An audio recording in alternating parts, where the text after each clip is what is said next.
सम्पूर्ण दर्शक महानुभावमा नमस्कार। स्वास्थ्य सम्बन्धित विशेष चर्चा लिएर आज हामी तपाईहरु माझमा उपस्थित भएका छौं। आजको हाम्रो विषय ट्युबरक्युलोसिस अर्थात् टिबी रोगमाथि सम्बन्धित रहेको छ। त मानिसहरूलाई विभिन्न हुने रोगहरूमध्ये ट्युबरक्युलोसिस पनि हो र सही समयमा उपचार गरे यसबाट हामी छिट्टै निको पनि हुन सक्छौं र उपचार नगरे यसले हाम्रो प्राण पनि दिन सक्छ। त ट्युबरक्युलोसिस किन हुन्छ, कसरी हुन्छ र यसका उपचार पद्धतिहरू के कस्ता छन् आदिबारे हामी तपाईहरुलाई विशेष आधा घण्टासम्म विशेष जानकारी प्रस्तुत गर्दैछौं। आज तपाईहरुको निम्ति जानकारी प्रस्तुत गर्न हाम्रो दूरदर्शन गान्तोक स्टुडियोमा उपस्थित हुनुहुन्छ राज्य सरकारको स्वास्थ्य विभाग अन्तर्गत सोकेगाङ स्थित एसटीएनएम हस्पिटलका टिबी एन्ड रेस्पिरेटरी डिजिजका chief consultant cum HOD doctor Gyanendra सिन्चुरीज्यू हामीसित हुनुहुन्छ र यहाँबाट हजुरहरूलाई जानकारी पस्किरहेका छौं। हजुरलाई स्वागत, नमस्कार। र आज सुनौलो भेटघाट हजुरसँग भइरहेको छ डाक्टर साहब, र विशेष आज हामी ट्युबरक्युलोसिस जसलाई हामी क्षयरोग पनि भन्दछौँ र यो रोग कस्तो प्रकारको हो अनि यो के कारणले हुन्छ, हाम्रा दर्शक महानुभावलाई खुलस्त रूपमा प्रस्तुत गरिदिनुहोस् न। यो क्षयरोग या टिबी या ट्युबरक्युलोसिस भन्छौँ हामी। यो चाहिँ एउटा तपाईको के भन्छ सरुवा रोग पनि हो। हगि यो चाहिँ कसले हुन्छ भने यो चाहिँ एउटा जीवाणु यानी कि ब्याक्टेरिया जसलाई चाहिँ हामी माइक्रोब्याक्टेरियम ट्युबरक्युलोसिस भन्छौँ। यो एउटा जीवाणु ब्याक्टेरिया, यो जीवाणुले गर्दाखेरि चाहिँ हामीलाई यो क्षयरोग या ट्युबरक्युलोसिस हुन्छ। अनि यो चाहिँ अब हाम्रो शरीरमा चाहिँ अब यो कसरी पस्छ भन्दाखेरि प्रवेश कसरी गर्छ भन्दाखेरि यो चाहिँ कसरी हुन्छ भने यो जीवाणु चाहिँ के हुन्छ भने यदि हाम्रै शरीरमा हुन्छ है, ज्यादातरमा फोक्सोमा भनौँ, यदि फोक्सोको टिबी भएको छ भनेपछि के हुन्छ हामी जब खोक्छौँ, जब हामीले खोक्दाखेरि चाहिँ यो यसरी खोक्दाखेरि चाहिँ यो जीवाणु चाहिँ टिबीको ब्याक्टेरिया माइक्रोब्याक्टेरियम ट्युबरक्युलोसिस यो चाहिँ हावामा निस्किन्छ।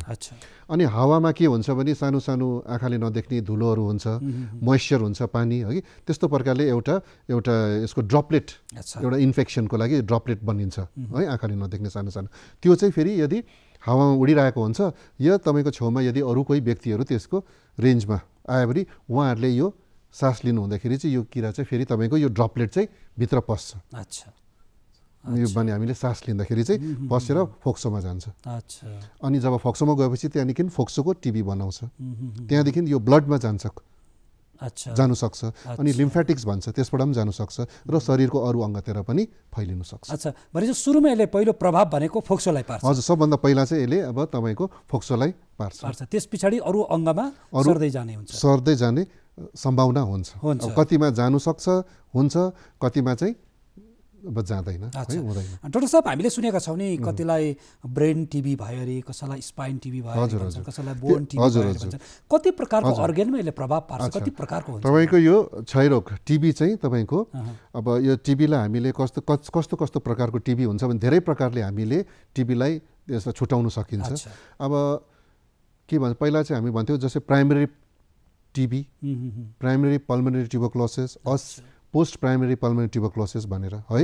त्यो चाहिँ प्राइमेरी ट्युबरक्युलोसिस भन्दा चाहिँ कस्तो भने चाहिँ कुनै एउटा व्यक्ति जसलाई कहिले पनि टिबी भएको छैन, त्यो मतलब टिबी भएको पनि छैन, यानि कि चाहिँ त्यो टिबीको जुन चाहिँ जीवाणु छ त्यो उसको शरीरमा कहिले प्रवेश गरेको छैन, फर्स्ट टाइम लाइफमा पस्दैछ, त्यहाँदेखि जब उसलाई हुन्छ त्यसलाई प्राइमेरी ट्युबरक्युलोसिस भन्छ। तर यो चाहिँ हाम्रो सिक्किममा भयो, चाहे हाम्रो यो इन्डियामा है, यता भारतवर्षतिर भनौँ, यहाँतिर चाहिँ प्राइमेरी टिबी चाहिँ कम मात्रामा हुन्छ। किनभने चाहिँ यो टिबीको जीवाणु चाहिँ सबैकोमा प्रायः जस्तो यो बसेकै हुनसक्छ। अब यो चाहिँ जस्तो प्राइमेरी टिबी चाहिँ जस्तै कति विदेश कन्ट्रीहरूमा जहाँ चाहिँ एकदम टिबीको सङ्ख्या एकदमै कम मात्रामा छ, उहाँहरूलाई चाहिँ पहिला यदि यो जीवाणुले प्रवेश गर्दाखेरि चाहिँ उनीहरूलाई चाहिँ प्राइमेरी पल्मोनरी टिबी हुनसक्छ है। पोस्ट हामीलाई चाहिँ ज्यादातर पोस्ट प्राइमेरी टिबीहरू हुनसक्छ। यो एक प्रकारले हामीले primary pulmonary tuberculosis, post primary TB त्यसरी छुटाएको छौँ। अरू चाहिँ अघि तपाईँले भन्नुभएको अङ्गको अनुसारले यो चाहिँ साधारण वेमा छुटाएको छ। जस्तै हामीले टिबीलाई कसरी छुटाउन सक्छौँ, एउटा चाहिँ पल्मोनरी ट्युबरक्युलोसिस भन्छ। पल्मोनरी ट्युबरक्युलोसिस भन्दा चाहिँ तपाईँको फोक्सोको टिबी है, लङ्सको टिबी, अनि सबभन्दा ज्यादा मात्रामा चाहिँ लङ्सकै टिबी पाइन्छ, त्यो चाहिँ पल्मोनरी टिबी। अर्को चाहिँ के भयो तपाईँको एक्स्ट्रा पल्मोनरी टिबी भन्छौँ। जब एक्स्ट्रा पल्मोनरी टिबी भनेको चाहिँ फोक्सो बाहेक अरू शरीरको अङ्गमा चाहिँ टिबी भयो भने चाहिँ एक्स्ट्रा पल्मोनरी भन्छ। अनि अहिले तपाईँको प्रश्न भन्छ अरू अङ्गको चाहिँ कस्तो हुनसक्छ भने स्किनको टिबी हुन्छ। अच्छा। अनि तपाईँको लिम्फ नोड भन्छ, कोही बेला यसरी गाँठाहरू निस्केको हुन्छ होइन नेकको छेउतिर, कोही बेला त्यहाँदेखि बोनको टिबी हुनसक्छ, हार्टको टिबी हुनसक्छ, किडनीको हुनसक्छ, भुँडीको हुनसक्छ हगि। अनि मेरो भन्नु छ शरीरको कुनै पनि आँखाको टिबी हुनसक्छ, त्यस कारण शरीरको कुनै पनि अङ्गको टिबी चाहिँ हुनसक्छ। कुनै पनि अङ्गलाई छोड्दैन यसले। अच्छा। र यसका प्रारम्भिक लक्षणहरू सुरुवातमा कसरी चिन्नु त? अब लक्षण है साइन्स एन्ड सिम्पटम्स भन्छौँ हामीले लक्षण। अब त्यो चाहिँ कस्तो हुन्छ, यसको कतिवटा चाहिँ जेनरलाइज सिम्पटम्स हुन्छ हगि लक्षणहरू, कति चाहिँ तपाईँले अहिले भन्नुभयो जस्तै हामीले छुट्याउँछ नि फोक्सोको टिबी र फोक्सो बाहेक अरूको, अब कुन चाहिँ अङ्गमा टिबी भएको छ त्यसमा पनि अलिकति डिपेन्ड गर्छ है, कुन चाहिँ अङ्गलाई यसले प्रभाव पारेको छ त्यो अङ्गलाई हेरेर चाहिँ त्यसको लक्षण हुनसक्छ। तर इन जेनरलमा चाहिँ है कसरी हुनसक्छ भने सबैभन्दा लक्षणमा आउँछ पहिला तपाईँको ज्वरो आउने है, फिभर कन्टिन्युसली लङ टाइमसम्म फिभर आइबस्यो, खोकी लाग्ने जस्तै फोक्सोको कमन छ, खोकी लागिबस्ने, त्यहाँदेखि तपाईँको शरीरको वेट वजन घटेर जाने, अनि राति शुद्ध पसिना आउने होइन तपाईँको, त्यहाँदेखि अझै खोकी लाग्दै पछि अझै बिमारी बढेर गएपछि त खोक्दा खुन आउने है, यो लक्षणहरू हुन्छ। यो चाहिँ कमन टाइपले आयो। अनि फेरि तपाईँको जस्तै बोनको टिबी छ भने त्यही प्रकारको होइन हड्डीहरूकोमा छ भने त्यही प्रकारले दुख्ने, अब लिम्फ नोडमा तपाईँको गाँठोहरू निस्किन्छ, भुँडीको टिबी छ भने त्यही भुँडी दुख्ने, डाइरिया भइबस्ने, त्यो प्रकारले अङ्गलाई कुन अङ्गमा छ अङ्गमा टिबी भएको छ त्यही अङ्गलाई को अनुसारले तपाईँको टिबी हुन्छ। हजुर। अच्छा, हजुरले भन्नुभयो नि अब शरीरको कुनै पनि अङ्गलाई यसले छोड्दैन भने कि भनेपछि कसैलाई बोन टिबी होला, कसैलाई ब्रेन टिबी होला, कसैलाई किडनी टिबी होला, कसैलाई स्टोमेकको होला, कसैलाई आँखाको होला होइन। ती सबैको जाँच कसरी गरिन्छ? एउटै जाँच प्रक्रिया हुन्छ कि अलग अलग छन् कि? अच्छा, तपाईँले राम्रो क्वेसन गर्नुभयो। जाँच, अब जाँच चाहिँ टिबी जब भएर एक त त्यो लक्षण लिएर हामी आउँछ पेसेन्ट जब लक्षण लिएर आएपछि त्यो त डक्टरकोले हिस्ट्री लिनु पऱ्यो। हिस्ट्री मतलब चाहिँ एकदमै पहिलादेखि उसलाई सोध्नु पऱ्यो कस्तो प्रकारको छ, के लक्षणहरू छ, के सिम्टम्स छ होइन। जस्तै खोकी लाग्दैछ, भुँडी दुख्दैछ, जस्तै ब्रेनको छ भने अब होइन उसलाई ब्रेनको टिबीमा कतिजना के हुन्छ भने त्यही अब टाउको दुख्ने आउँछ र साथैमा तपाईँको कतिको त होस पनि हराउँछ हगि, त्यहाँदेखि कतिलाई चाहिँ त्यो ज्वरो आउने, त्यो प्रकारले उनीहरूको त्यो लक्षण अनुसारले उनीहरूको हिस्ट्री सोधेर चाहिँ हामीले एडभाइस गर्छौँ टेस्ट गर्ने। अनि टेस्टमा पनि कस्तो छ भने तपाईँको उदाहरणको तौरमा जस्तै सबभन्दा कमन त तपाईँको फोक्सोको भयो, खोकी लाग्नेहरू छ, खोकी लाग्नेहरूलाई हामीले के गर्छौँ भने एक्सरे चेस्ट, छातीको एक्सरे हामी गराउनु पऱ्यो। त्यसको बादमा हामीले खकारको टेस्ट गराउँछौँ। खकारको टेस्ट पनि गराएपछि त्यो खकारमा जीवाणु पाउँछ कि पाउँदैन त्यो हेर्छौँ हामी होइन। अनि कतिवटा कुरामा हामीले अल्ट्रासाउन्डको हेल्प लिनुपर्छ, भुँडीको त्यसमा अल्ट्रासाउन्ड गराउँछौँ, कतिवटा कुरामा इभन हामीलाई सिटी स्क्यानको जरुरी पर्छ। सो यही प्रकारले हामीले धेरै टेस्टहरू छ, तर सबभन्दा चाहिँ एउटा चेस्ट एक्सरे चाहिँ एकदमै जरुरी छ तपाईँको।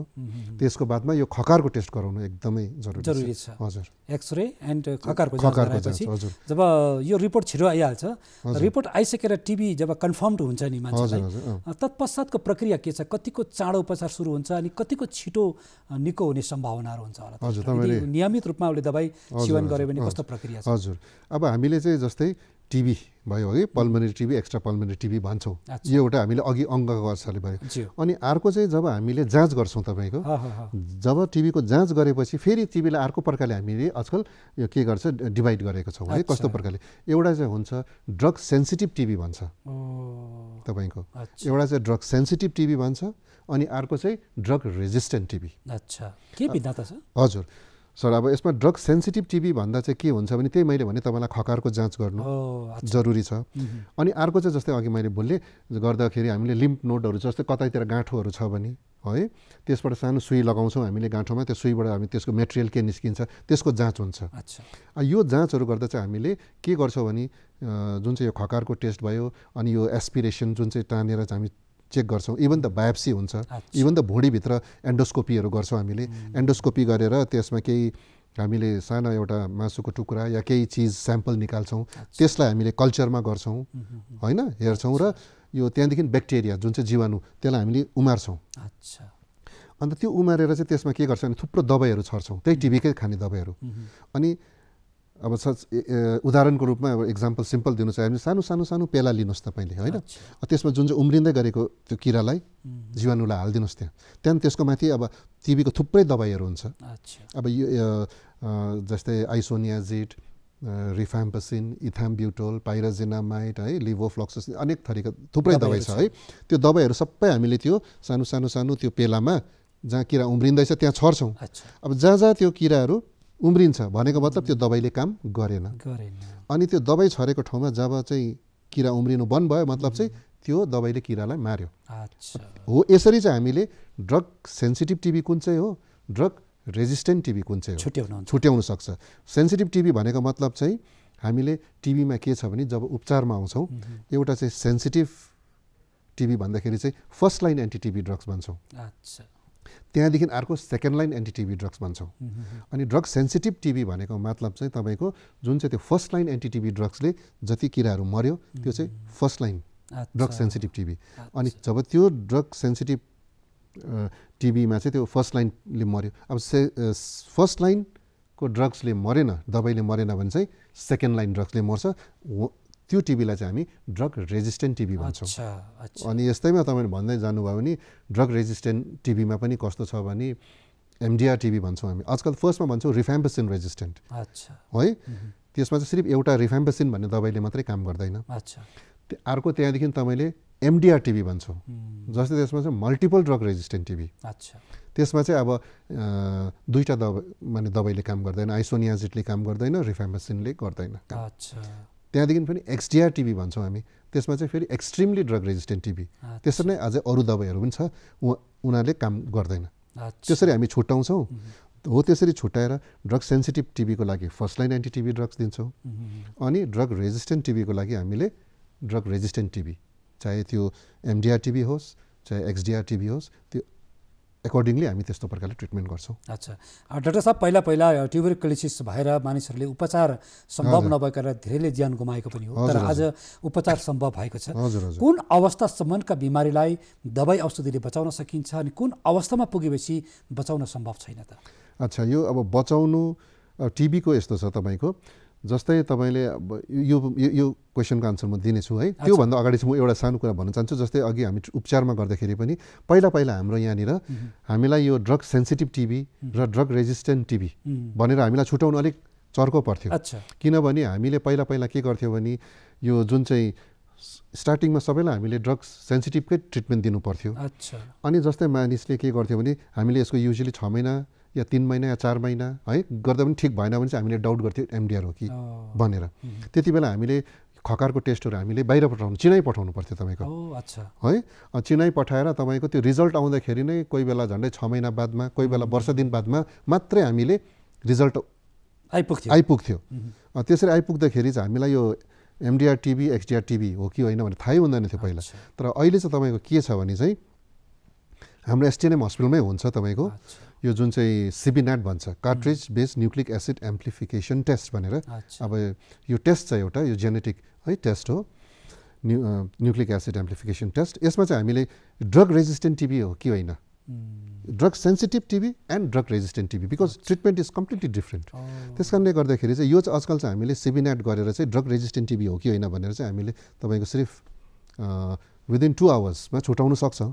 तर 2 घन्टामा छुटाएर पनि पेसेन्टको सम्म रिपोर्ट जानुमा चाहिँ एटलिस्ट हामीलाई 1 दिन या 2 दिन चाहिँ लाग्न सक्छ, किनभने त्यो सबै प्रकारले, होइन, वेटिङमा हुन्छ, के कसो हुन्छ।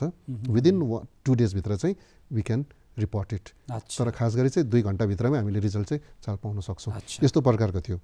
अनि तपाईँले भन्नुभयो कति बचाउनु सक्ने नसक्ने चाहिँ त्यो चाहिँ डिपेन्ड्स पेसेन्ट कतिको स्टेजमा आएको छ, है। अब एक्ज्याक्टली टिबीको यो स्टेज भन्नु सक्दैन, त्यही हुन्छ। अब जसको चाहिँ बिमारी निकै फैलिएको छ, होइन, हामीले चेस्ट एक्सरेहरू हेर्दाखेरि अब घाउ चाहिँ एकदमै बेसी फैलिएको छ तपाईँको, त्यस्तो छ भने चाहिँ अब अलिकति प्रब्लमेटिक हुन्छ। तर यो टिबी चाहिँ क्योरेबल डिजिज हो, जाति हुने बिमारी हो। कुनै पनि स्टेजमा आए भए पनि हामीले ट्रिटमेन्ट स्टार्ट गऱ्यो भने जाति बनाउन सक्छौँ।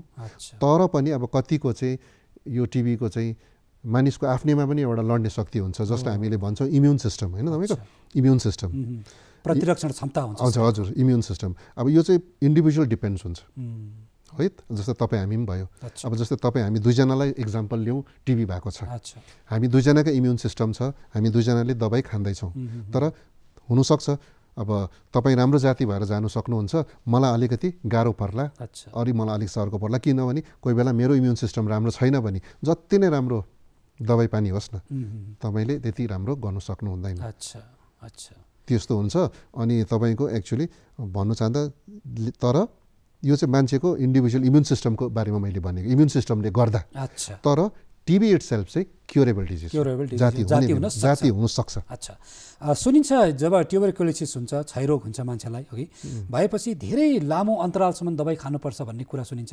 यो दबाई कतिसम्म खानुपर्ने हुन्छ र यसको प्रक्रिया कस्ता छ? अच्छा, दबाईको त मैले अहिले भने है तपाईँलाई, ड्रग सेन्सिटिभ टिबी भन्यो अनि ड्रग रेजिस्टेन्ट टिबी भन्नुभयो। हजुर, अब ड्रग सेन्सिटिभ टिबीमा चाहिँ तपाईँको एकदमै मेन भनेको 4टा दबाई हुन्छ। एउटा है आइसोनियाजिड, रिफाम्पिसिन, इथाम्ब्युटोल र पाइराजिनामाइड। यो 4टा दबाई, यो चाहिँ सबभन्दा बेस्ट दबाई हो टिबीको लागि, फर्स्ट लाइन टिबी। बस यो दबाई चाहिँ तपाईँले यदि ड्रग सेन्सिटिभ टिबी छ भने चाहिँ तपाईँले लिनु पर्यो अराउन्ड 6 months, 6 महिना। तर 6 महिनाभन्दा एक्ज्याक्ट 6 महिना हुँदैन तपाईँको, यसको अलिकति कमै भएर जान्छ, किनभने यो हामीले चाहिँ 28 daysको हिसाबमा लिन्छौँ कि त्यस गर्दाखेरि महिनालाई चाहिँ नि, त्यसले गर्दाखेरि चाहिँ इन्टेन्सिभ फेज भन्छ तपाईँको, त्यो चाहिँ 4टै दबाई चल्छ। त्यसमा चाहिँ तपाईँको 56 doses हुन्छ, 56 है। त्यहाँदेखि नेक्स्ट रेस्ट 4 महिना भनौँ है, त्यसमा पनि 28 गरेर जाँदाखेरि 112 दिन त्यस्तो हुन्छ। सो तपाईँको 56 + 11 होइन 112 गर्दाखेरि 158 त्यति डोजेस चाहिँ हुन्छ दिनभन्दा पनि। अब अप्रोक्सिमेटली हामीले 6 महिना है, तर 6 महिनाभन्दा अलिकति कम हुन्छ, तर मेन चाहिँ नम्बर अफ डोजेस चाहिँ इम्पोर्टेन्ट। यो चाहिँ तपाईँको ड्रग सेन्सिटिभ। सो मोटामोटी लिनुहोस् ड्रग सेन्सिटिभमा तपाईँको 6 महिना। त्यहाँदेखि आयो तपाईँको drug resistant TB. Drug resistant टिबीमा पनि अब हामीले 4 सालसम्म नै लिउँ भन्दा भने चाहिँ हामीले कसो गर्दैथ्यौँ भने चाहिँ 24 महिनासम्म खानुपर्ने थियो टिबी है, दबाई चाहिँ 24 months। तर अहिले के भएको छ भने चाहिँ सर्टर एमडिआर टिबी रेजिम भनेर 9 to 11 months, 9 नत्र भने 11 महिनासम्म हामीले दबाई दिन्छौँ एमडिआर टिबीको लागि। नट ओन्ली एमडिआर टिबी, म एमडिआर टिबी भन्दिनँ, म ड्रग रेजिस्टेन्ट टिबी भन्छु। त्यसमा चाहिँ एमडिआर पनि आयो, एक्सडिआर पनि आयो। सो ड्रग रेजिस्टेन्ट टिबीको लागि चाहिँ तपाईँको 9 to 11 months खानुपर्छ, that is shorter MDR TB regimen. अनि त्यो खाँदै गर्दाखेरि हामी हेर्छौँ यदि त्यसमा केही प्रब्लम भयो, त्यसले अलिक उहाँलाई राम्रो होला जस्तो छैन भने कसरी थाहा पाउँछ भने फेरि हामीले अघि चाहिँ मैले भने ड्रग रेजिस्टेन्ट टिबीमा सिर्फ एउटा आइसोनिया तपाईँको रिफाम्पिसिन रेजिस्टेन्ट मात्रै हेऱ्यौँ। त्यहाँदेखि हामीले अझै त्यो खकारलाई अझै हामी कल्चरहरू गर्दै जान्छौँ। त्यसमा अब अरू दबाईहरूले पनि काम गर्छ कि गर्दैन हेर्छौँ। त्यसमा अब अझै अरू दबाईहरूले पनि काम गरेन भने चाहिँ हामीले फेरि चेन्ज गर्नुपर्छ। त्यस्तो खाले अवस्था आयो कि नत्र भने दबाई खान्छ, दबाई खानु भन्दाखेरि कति हाम्रो पेसेन्ट होइन, पेसेन्ट्सहरूले दबाई टलरेट गर्नु सक्दैन। उहाँहरूले टलरेट गर्नु नसकेको खण्डमा कि रियाक्सन, दबाईले रियाक्सन पनि हुन्छ, रियाक्सन भएको खण्डमा हामीले दबाई चेन्ज गर्नुपर्छ। त्यसरी दबाई चेन्ज गऱ्यो भने चाहिँ फेरि हामीले 18 to 20 months, 18 नभए भने 20 महिना दबाई खुवाउनुपर्छ। त्यो चाहिँ हामीले फेरि अल ओरल एमडिआर टिबी रेजिम भन्छौँ। त्यसमा चाहिँ इन्जेक्सन हुँदैन, सिर्फ ट्याब्लेट्स मात्रै हुन्छ। अनि रिसेन्टली तपाईँले राम्रै क्वेसन सोध्नुभयो, यो अब यो कमिङ इयर 2022 आइगयो अब है, त्यसमा 20मा चाहिँ अब यो त्यसमा चाहिँ हामीले यो all oral longer MDR TB regimen त अहिले दिइरहेका छौँ है, जो जस्तै 18देखि लिएर 20 महिनासम्म हुन्छ। तर यो अब यो जनवरी 1 देखि चाहिँ हामीले के गर्नेवाला छौँ भने हामीले अल ओरल भनेको मतलब चाहिँ हामीले इन्जेक्सनको युज गर्दैनौँ, सिर्फ अल ओरल एमडिआर टिबी रेजिम। त्यसमा चाहिँ हामीले फेरि 9 to 11 months गरेर अब चाहिँ घुमाएर यताउता गरेर चाहिँ टिबीको तपाईँले भन्नुभयो जस्तो लामो अवधि नगरेर चाहिँ अब जति सक्दो चाहिँ 11 महिनाभित्रमा चाहिँ हामीले ठिक गर्ने कोसिसमा लागेको छौँ अहिले। हजुर, अब हामी अलिकति जब ट्युबरक्युलोसिस भइसक्छ मानिसलाई, ठुलो कुरा खानपानलाई विशेष ध्यान दिनुपर्ने हुन्छ। कस्तो खानपान गर्नुपर्ने, र गाउँ बस्तीमा सुनिन्छ कतिपय प्राणीको मासु खायो भनेदेखि जाति हुन्छ भनेर अनेक थरीको प्राणीको मासु खाने कुराहरू हिजोको चलन पनि थियो, आज पनि ती कुराहरू कता कता सुनिन्छ। हजुर विशेषज्ञ आएको हैसियतमा जनमानसलाई प्रस्तुत गरिदिनुहोस् न जानकारी। अब खानपिनमा चाहिँ म यही भन्न चाहन्छु अघि, हामीले सन्तुलित आहार, ब्यालेन्स डाइट चाहिँ लिनु पर्यो। त्यो अब चाहे यो क्षयरोगको पेसेन्ट, टिबी पेसेन्ट होस्, चाहे अरू कुनै पनि पेसेन्ट होस् या हेल्दी मान्छे होस्, सबैजनाले खानपिनमा चाहिँ एकदम ध्यान गर्नु पर्यो। अन्तखेरि यो तपाईँको सन्तुलित आहार चाहिँ लिनु पर्यो। अब सन्तुलित आहार भन्दा तपाईँले लिनु, म भन्छु हाम्रो जुन चाहिँ यहाँ हामी भारतमा जुन चाहिँ हाम्रो डायट छ होइन, एकदम best, one of the best भन्न चाहन्छु। किनभने तपाईँको चाहिँ यसमा चाहिँ ब्यालेन्स डाइटै हो यो। किन हामीले के गर्छौँ, रोटी खान्छौँ कि नत्र भने भात खान्छौँ होइन। यो तपाईँ रोटी या भात खाँदाखेरि के भयो, तपाईँको कार्बोहाइड्रेट। त्यहाँदेखि हामीले दालहरू खान्छौँ, दाल लिन्छौँ हामी होइन, दालमा प्रोटिन पाइहाल्छ हामी। त्यहाँदेखि सागसब्जीहरू यताउता भेजिटेबल्स लिन्छौँ, सागसब्जी अलिकति तेल हालेर सागसब्जी यताउता बनाउँछ, त्यसमा हामीले ओइल, मिनरल्स, फ्याट्स, भिटामिन्स सबै मिल्छ। सो दाल भात सागसब्जी एकदम पर्फेक्ट ब्यालेन्स डाइट भएको। यसमा तपाईँको कार्बोहाइड्रेट पनि आयो, प्रोटिन्स पनि आयो, मिनरल्स, फ्याट्सहरू पनि यसमा आइपुगिहाल्छ। कुनै महँगो खाद्य प्रकार खोजिरहनु परेन। यो चाहिँ ब्यालेन्स डाइट हो। अनि यसमा अझै तपाईँले माछा मासु थप्नुहुन्छ, दुध दही मही थप्नु भयो भने चाहिँ सुनमा के भन्छ, सुगन्ध हाले जस्तै अझै राम्रो, इट्स बेटर है। अन्त भनेपछि तपाईँले नन भेज खानै पर्छ भन्ने पनि छैन है। तर नन भेज खाँदा पनि मैले भने सुनमा सुगन्ध राम्रै हो, बेस्ट। तर मैले यो किन भन्न चाहेको छु, म पनि पहिला यो कति प्राइमेरी हेल्थ सेन्टरहरू हाम्रो सिक्किमकोमा गऱ्यौँ है, गरेको थिएँ मैले काम। अनि म गाउँ बस्तीतिर गएर यसरी हेल्थ टक्सहरू दिँदा गाउँ बस्तीको हामी गएर हेर्थ्यौँ। अब इभन सहरमा पनि म कति मेरो पेसेन्टलाई सोध्छु, कतिमा चाहिँ के हुन्छ भने खानपिनमा चाहिँ नि कसैले दाल र भात मात्रै खानुहुन्छ होइन, कसैले मासु बनाउनुहुन्छ, मासुमा झोल हालेर मात्रै खानुहुन्छ, मासुमा झोल हाल्छ, त्यही भात र मासुमा झोल हालेर खान्छ। कोही बेला हामी पनि खान्छौँ होइन त्यसरी। तर त्यो चाहिँ ब्यालेन्स डाइट भएन, सन्तुलित भएन। सो मेरो चाहिँ त्यही बिन्ती छ होइन, खाना लिनुभन्दा चाहिँ एकदम सन्तुलित आहार चाहिँ लिनुहोस्, ब्यालेन्स्ड। दाल भात सागसब्जी चाहिँ हुनै पर्यो। त्यसको बादमा अरू कतिवटा पशु प्राणीको मासु खायो भने जाति हुन्छ भन्छन् नि। हजुर, त्यसको बारेमा चाहिँ मलाई अहिले मैले कुनै किताबमा पनि पढेको छैन। यो यसको मासु खाँदा ठिक हुन्छ। मैले पनि सुने कतै बाँदरको मासु होइन, त्यस्तो के भनेर त्यसो गर्नु भएन। विशेषज्ञको परामर्श लिएर मात्रै सबै दबाई पानी औषधि सेवन गर्नु पर्यो, सन्तुलित आहार सेवन गर्नु पर्यो, दबाई नियमित रूपमा खानु पर्यो। त्यसो गर्दाखेरि जाति हुने कुरा हो। हजुर, त्यो अरू तपाईँले भने जस्तो कसको मासु खाएर जाति हुने त्यो चाहिँ मेरो नलेजमा चाहिँ छैन। बहुत राम्रो हजुरले जानकारी प्रस्तुत गरिदिनु भयो। एकपल्ट जब ट्युबरक्युलोसिस भएर दबाई खाएर जाति भइसक्छ नि डाक्टर, पुनः त्यो व्यक्तिलाई हुने चान्सेस छ? हजुर, तपाईँले एकदम राम्रो क्वेसन गर्नुभयो। यो फेरि हुने चान्सेस छ कि छैन है, यसमा चाहिँ तपाईँको दुई प्रकारको हुनसक्छ है। एउटा चाहिँ रिएक्टिभेसन टिबी। रिएक्टिभेसन टिबी भनेको चाहिँ त्यो पहिला टिबी भएकै पेसेन्टलाई फाल्टो कतैबाट अर्को टिबीको किरा आएको छैन, पसेन उहाँकोमा। त्यो पुरानै अब जस्तै दबाईहरू खायो, जे गर्यो, सबै किरा मऱ्यो। सबै अब जस्तै एक्जाम्पलमा 100वटा किरा तपाईँको भित्रमा छ भने 1-2वटा किरा बाँचेको छ भने चाहिँ फेरि त्यहाँबाट त्यही मल्टिप्लाई भएर फेरि है जागेर रिएक्टिभेसन टिबी, त्यो एउटा हुनसक्छ। अर्को चाहिँ रिइन्फेक्सन भनेको चाहिँ फेरि उहाँलाई टिबी जाति राम्रो भयो, फेरि अरू कसैकोबाट सर्नु सक्ने, त्यस्तो चाहिँ हुनसक्छ। त रिएक्टिभेसन चाहिँ एकदमै कम मात्रामा हुनसक्छ। इट इज 2 to 3% ओन्ली रिएक्टिभेसन जुन चाहिँ मैले भने। अब रिइन्फेक्सन चाहिँ हुनसक्छ, त्यसमा चाहिँ आफैले सावधानी लिनु पर्यो। ट्युबरक्युलोसिस रोगीहरूले अपनाउनु पर्ने विशेष सावधानीहरू के छ? त्यो सावधानी लिनु पर्ने भने चाहिँ एक त तपाईँलाई भयो टिबी पेसेन्टले अघि नै भने सन्तुलित आहार तपाईँले खानु पर्यो, राम्रो लिनु पर्यो। अनि कतिवटा नखाने कुरा चाहिँ नखानु भयो। किनभने जस्तै तपाईँको यो जुन चाहिँ हामीले जाँड रक्सी भयो, मद्य पदार्थ, यो सिगरेटहरू लिन्छ, यो सबैले के गर्छ भने तपाईँको स्पेसली स्मोकिङ, चुइङ टोब्याको होइन, खैनी लिने, सिगरेट लिने अनि जाँड रक्सीले के गर्छ भने इम्युन सिस्टम जुन चाहिँ तपाईँको बिमारीसँग लड्ने शक्ति चाहिँ एकदमै कम गरेर जान्छ। सो नखाने चाहिँ खानु भएन अनि ब्यालेन्स डाइट लिनु पर्यो। अनि अर्को चाहिँ सावधानीमा के छ भने चाहिँ खोक्दाखेरि चाहिँ अब नर्मल राम्रै हेल्दी मान्छेले पनि यदि खोक्दाखेरि चाहिँ एउटा कफ एटिकेट भन्छ, त्यो चाहिँ एकदम फलो गर्नु पर्यो। खोक्दाखेरि चाहिँ नाक र मुख चाहिँ रुमालले छोप्नु पर्यो। अनि सपोजिङ रुमाल छैन, अहिले त मास्क लगाउने चलनै चलिरहेको छ। अब हुनसक्छ होइन, अब छुट्टै हामीले यो मास्क लगाइरहने चलन पनि हाम्रोबाट हट्नु सक्छ कोरोना गरिसकेपछि। त्यसको बादमा त हामी मास्क लाउँदैनौँ, तर त्यति बेला पनि हामीले खोक्दाखेरि चाहिँ रुमालले नाक र मुख छोप्नु पर्यो। यदि छैन भने चाहिँ एउटा यसरी जस्तै हामीले यो चाहिँ कुइना भयो होइन तपाईँको, अनि खोक्दाखेरि चाहिँ यसरी यो कुइनाभित्र चाहिँ हामी नाक र मुख हाल्नु पर्यो। यसरी यसो गऱ्यो, यसो गर्दाखेरि चाहिँ जे जति निस्किन्छ यसको भित्रै बस्छ र हावामा चाहिँ जाँदैन। सो यो प्रकारले हामी कफ एटिकेट गर्नु पर्यो।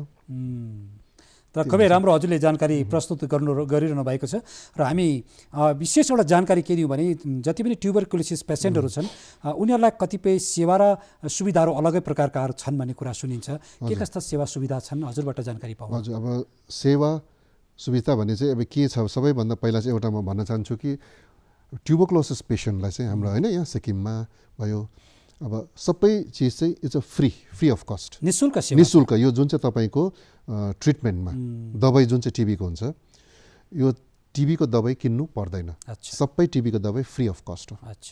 अनि जुन चाहिँ हाम्रो टेस्टहरू हुन्छ हस्पिटलमा, ओके, टेस्टमा भएको यो खकारको टेस्ट भयो होइन, यिनीहरू यो सबै टिबी पेसेन्टलाई इट्स फ्री।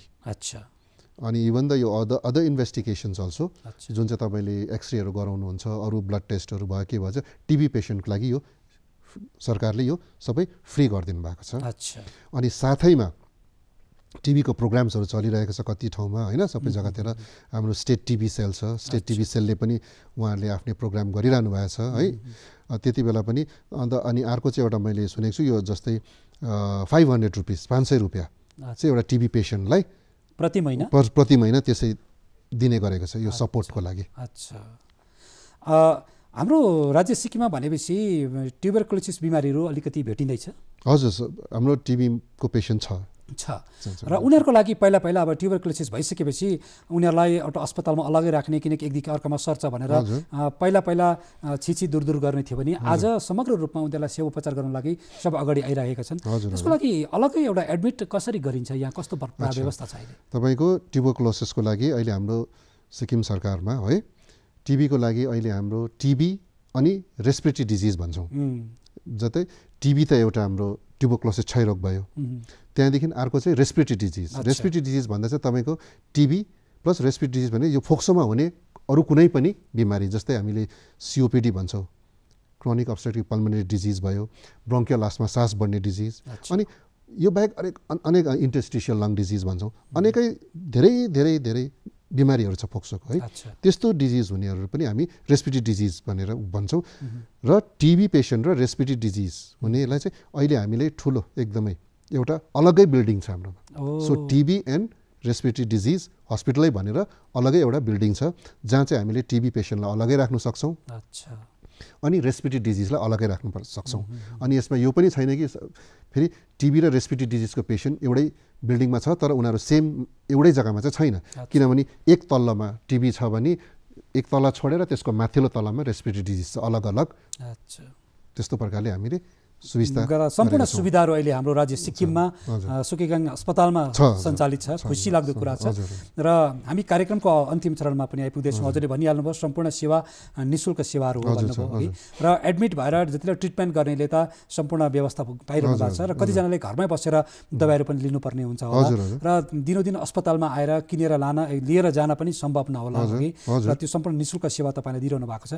र गाउँ बस्तीमा रहनु महानुभावहरूको लागि चाहिँ दबाई औषधि कहाँबाट पाउन सक्छ? अच्छा, अब गाउँ बस्तीमा चाहिँ यो टिबीको दबाई छ, यो चाहिँ कस्तो प्रकारको टिबीको प्रोग्राम र यो टिबीको ट्रिटमेन्ट चाहिँ कस्तो प्रकारले दिन सक्छ भने यो चाहिँ पेसेन्टको सबभन्दा घरकै आँगनमै दबाई पुगोस् भन्ने चाहिँ चलन छ। यसको लक्ष्य यो प्रकार छ। अनि जस्तै हाम्रो सोकेथाङ अब सिक्किममा सबैभन्दा है एउटा ठुलो यो हाम्रो एसटिएनएम हस्पिटल भएको, त्यहाँदेखि तपाईँ अलिक जानुहुन्छ डिस्ट्रिक्ट हस्पिटलहरू छ। यो सबै डिस्ट्रिक्ट हस्पिटलमा पनि दबाई पाइहाल्नुहुन्छ तपाईँले। अनि जब डिस्ट्रिक्ट हस्पिटल दबाई पाउनुहुन्छ भने त्यहाँदेखि तपाईँको सिएचसी भन्छ, त्यहाँदेखि primary health centre, then primary health sub centre, यो सबै लेभलमा तपाईँले दबाई पाउनुहुन्छ। अब कस्तो यति चाहिँ हो, सपोजिङ तपाईँको प्राइमेरी हेल्थ सब सेन्टरमा दबाई छैन भने एटलिस्ट प्राइमेरी हेल्थ सेन्टरमा जानुभयो भने त्यहाँ दबाई पाउँछ। त्यहाँबाट दबाई लिएर चाहिँ तपाईँको फेरि सब सेन्टरमा जानु सक्छ। त्यहाँबाट हाम्रो आँगनवाडी वर्कर्सहरू हुनुहुन्छ होइन, एकदम उहाँ त backbone of health care system, Asha's हुनुहुन्छ, उहाँहरूले दबाईहरू प्रोभाइड गरिदिनु सक्नुहुन्छ ल्याएर। त खुबै महत्त्वपूर्ण विषयमा हामीलाई जानकारी हजुरले दिँदै हाम्रो कार्यक्रमको निर्धारित समय पुरा भएको छ।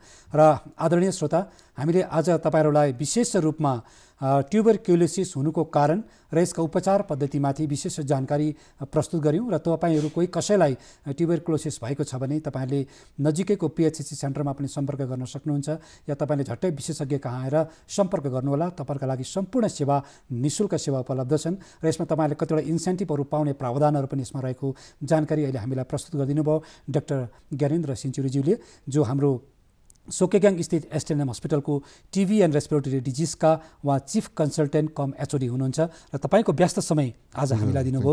हाम्रो पक्षबाट हजुरलाई धेरै धेरै धन्यवाद। नमस्कार सर।